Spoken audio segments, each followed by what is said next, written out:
Removal and refit of main engine cylinder cover, complete unit on board. Dismantled all attached piping and removed cylinder covers. Clean the compression area upon completion. Overhauling of components fitted with new gaskets and sealing ring. Remove the cooling jacket and renewed with new ship supplied cooling jacket and liner. Water jacket cleaned and fitted back. Assembled the cylinder cover onto the engine in accordance with the maker's requirements.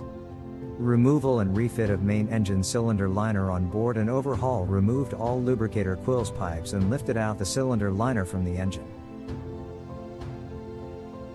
For further detail, contact our Hexxon Maritime Service Vice President.